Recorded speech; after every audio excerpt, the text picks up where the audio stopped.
고득점 스터디 2차입니다. 1차에서는 문제 유형별로 틀리지 않는 법을 다뤘습니다. 이번에는 정확도를 그대로 둔 채 점수만 끌어올립니다. 핵심 전제는 이겁니다.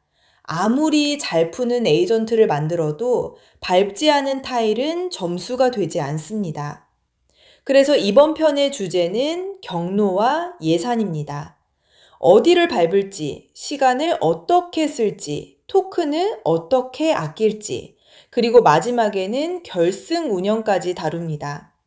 1차를 아직 안 보셨다면 먼저 보고 오시는 편이 이해가 빠릅니다. 먼저 점수가 어디서 오는지 다시 정리하겠습니다. 커뮤니티 에디션 기준으로 최종 점수는 4덩어리입니다. 밟은 문제와 코인에서 얻는 점수, 남은 생명에 비례하는 보너스, 보물에 도달했을 때 받는 보너스, 그리고 출력 토큰이 적을수록 커지는 토큰 보너스입니다. 여기서 중요한 건 뒤에 3덩어리입니다. 생명 보너스와 완주 보너스, 토큰 보너스는 문제를 더 맞히지 않고도 올릴 수 있습니다. 즉, 같은 정확도로 점수를 올릴 여지가 여기에 있습니다. 그리고 경로가 점수를 정합니다. 지도 위에는 문제 타일, 코인, 가시, 열쇠, 문이 흩어져 있습니다. 에이전트는 경로 위에 있는 타일만 밟습니다. 즉, 아무리 C2를 잘 푸는 담당을 만들어도 경로가 C2 타일을 지나가지 않으면 그 실력은 0점입니다. 반대로 경로 위에 있는 타일은 반드시 풀어야 합니다. 실패하면 생명이 깎이니까요. 그래서 경로 설계는 무엇을 얻을지와 무엇을 감당할지를 동시에 정하는 일입니다. 그래서 덕로를 먼저 정하고 담당을 배치하는 것이 아니라 담당을 배치한 다음 그 담당이 활약할 수 있는 경로를 만드는 순서가 맞습니다. 경로 출력부터 보겠습니다. 여기서 가장 자주 나는 사고는 알고리즘이 아니라 형식입니다. 리플리카 기준으로 3가지 형식이 모두 파싱됩니다. 좌표 배열, 방향 문자열 배열, 그리고 패스라는 키를 가진 제이슨 객체입니다. 좌표 배열은 행과 열의 쌍이고 방향 문자열은 up, down, left, right입니다. 어느 쪽을 쓰든 상관없지만 하나를 정했으면 끝까지 그 형식으로만 답하게 하세요. 설명 문장이 섞이는 순간 파싱이 깨집니다. 그리고 경로에는 4가지 검증 규칙이 있습니다. 첫째, 첫 좌표는 시작 위치와 정확히 같아야 합니다. 둘째, 마지막 좌표는 보물 타일이어야 합니다. 셋째, 모든 이동은 상하, 좌우로 한 칸씩 인접한 칸으로만 가능합니다. 대각선은 안 됩니다. 넷째, 벽은 통과할 수 없습니다. 이 넷 중 하나라도 어기면 경로가 무효가 되고 제시도 끝에 경기가 시작조차 못합니다. 구성 검증 화면에서 예상 경로를 미리 테스트해 볼 수 있으니 반드시 돌려보고 들어가세요. 특히 첫 좌표를 빠뜨리는 실수가 잦습니다. 시작 위치를 포함하지 않고 2번째 칸부터 나열하면 그대로 무효 처리됩니다. 이제 전략입니다. 리플리카에는 4가지 경로 전략이 들어있습니다. 스위프트는 보물까지 최단 경로로 직행합니다. 겟코인즈는 코인을 최대한 주우면서 갑니다. 세이프는 가시를 피해서 돌아갑니다. 스마트는 점수를 시간으로 나눈 가치가 높은 타일을 우선합니다. 공식 대회에서 실제로 노출되는 것은 스위프트와 겟코인즈 2가지이고 나머지는 그 위에 얹는 응용입니다. 이름은 다를 수 있지만 성격은 같습니다. 직행이냐 소확이냐, 안전이냐 가치 우선이냐, 이 4가지 축으로 생각하면 어떤 이름이 나와도 대응할 수 있습니다. 선택 기준은 단순합니다. 시간이 넉넉하면 겟코인즈, 빠듯하면 스위프트입니다. 코인은 점수만 주고 피해가 없기 때문에 시간만 허락하면 무조건 이득입니다. 반대로 남은 시간이 적은데 코인을 줬다 보면 보물에 도착하지 못합니다. 완주 보너스와 생명 보너스를 통째로 날리는 것이 코인 몇 개보다 훨씬 큽니다. 그래서 판단 기준은 항상 이겁니다. 이 오해로 때문에 완주가 위험해지는가? 경로 알고리즘 자체는 어렵지 않습니다. 너비 우선 탐색, 즉 BFS로 최단 경로를 구합니다. 시작점에서 사방으로 한 칸씩 퍼져나가면서 벽을 제외하고 처음 도달한 경로가 최단입니다. 여기 옵션 두 개를 얹을 수 있습니다. 하나는 가시 회피입니다. 가시 타일을 지나갈 수 없는 칸으로 취급합니다. 다른 하나는 계획이 없는 문 차단입니다. 열쇠를 아직 안 가진 문을 벽처럼 취급해서 경로가 그리로 가지 않게 만듭니다. 이 두 번째 옵션이 생명을 지킵니다. 그리고 BFS는 항상 최단 경로를 주지만 최고 점수 경로를 주지는 않습니다. 최단과 최고는 다른 문제라는 걸 기억하세요. 열쇠와 문의 순서 문제를 자세히 보겠습니다. 문은 배점이 가장 크지만 열쇠 없이 밟으면 피해가 가장 큽니다. 그런데 경로는 기본적으로 최단 거리를 찾기 때문에 아무 생각 없이 돌리면 열쇠를 건너뛰고 문으로 직행하는 경로가 나옵니다. 그래서 문을 노린다면 경로를 두 구간으로 나눠야 합니다. 시작에서 해당 색 열쇠까지가 1구간, 열쇠에서 문을 지나 보물까지가 2구간입니다. 그리고 1구간이 끝나기 전에는 그 문을 벽으로 취급합니다. 문을 포기하는 판단도 중요합니다. 열쇠가 경로 반대편에 있어서 왕복이 길어진다면 그 시간에 코인 여러 개와 문제 타일 몇 개를 밟는 편이 낫습니다. 게다가 문 문제는 저장한 값을 변환해서 답해야 해서 실패 위험도 있습니다. 배점이 크다는 이유만으로 무조건 노리지 마세요.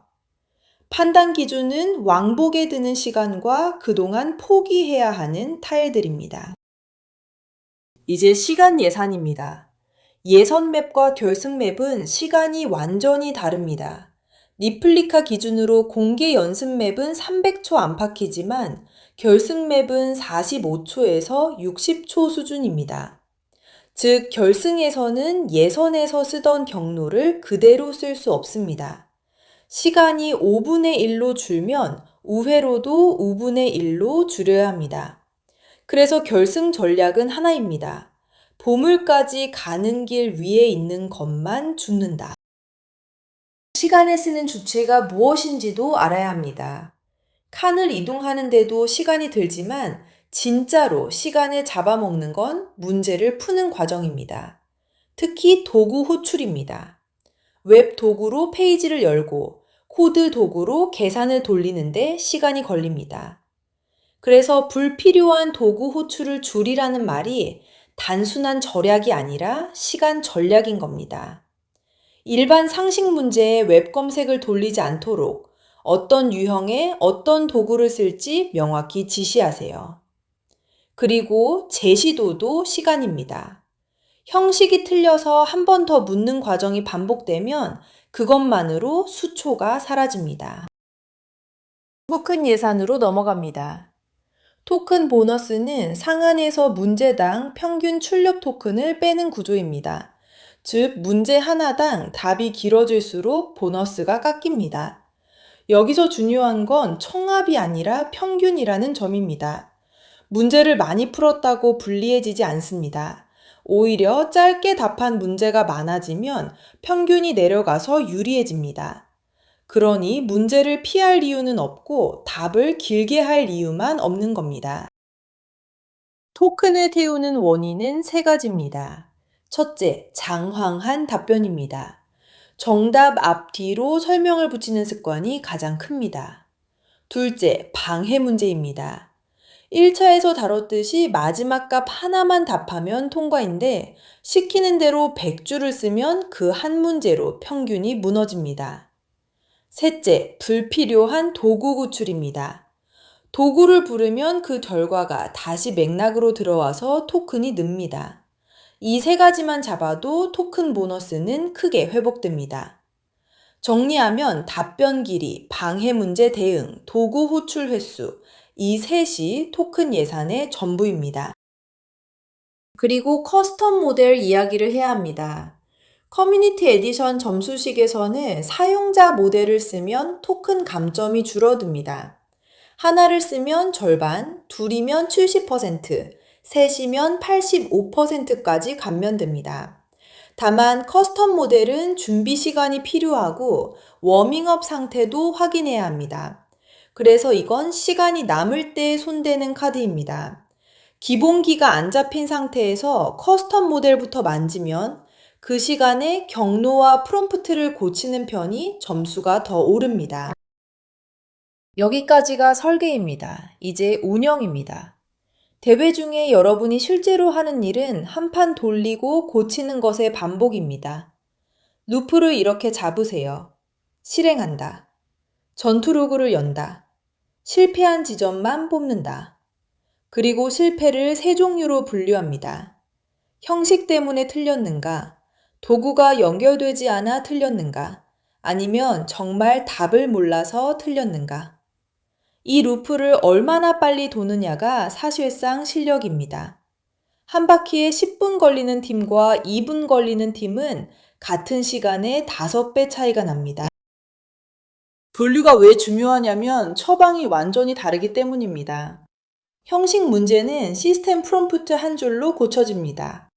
도구 문제는 바인딩 체크박스 하나로 고쳐집니다. 답을 모르는 문제만 모델이나 도구 선택을 바꿔야 합니다. 그런데 대부분의 팀은 분류를 건너뛰고 프롬프트 문구만 계속 바꿉니다. 도구가 안 붙어서 틀린 문제를 프롬프트로 고치려 하면 절대 안 고쳐집니다. 로그에서 어떤 도구가 호출됐는지를 먼저 보세요. 그리고 한 번에 한 가지만 바꾸세요. 프롬프트도 고치고 도구도 바꾸고 경로 전략도 바꾼 다음 점수가 올랐다면 무엇 때문에 올랐는지 알 수 없습니다. 남은 시간이 적을수록 이 원칙이 더 중요해집니다. 변경 하나, 실행 하나, 기록 하나. 그리고 점수가 좋았던 구성은 반드시 버전으로 저장해 두세요. 이것저것 만지다가 원래보다 나빠졌을 때 돌아갈 지점이 필요합니다. 결승 운영입니다. 결승이 들어가기 전에 구성을 잠급니다.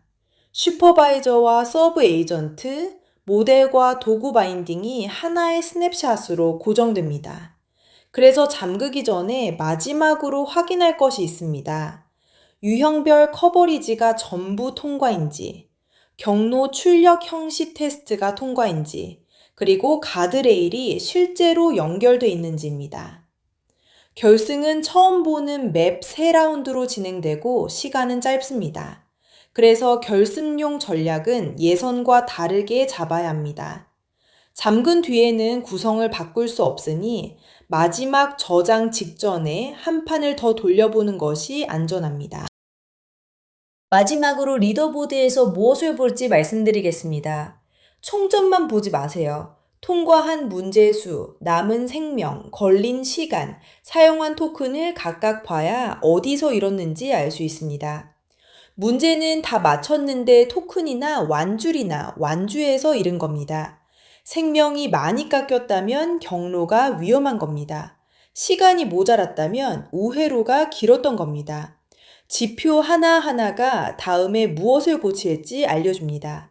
그리고 다른 팀 점수와 비교할 때도 총점보다 지표별로 비교하는 편이 배울 게 많습니다. 조편을 정리하겠습니다. 1차에서는 유형별로 틀리지 않는 법을 만들었고 2차에서는 같은 정확도로 점수를 올리는 법을 만들었습니다. 경로는 얻을 것과 감당할 것을 동시에 정합니다. 열쇠 없이 문에 가지 않습니다. 결승에서는 길 위에 있는 것만 줍습니다. 답은 짧게, 도구는 필요할 때만.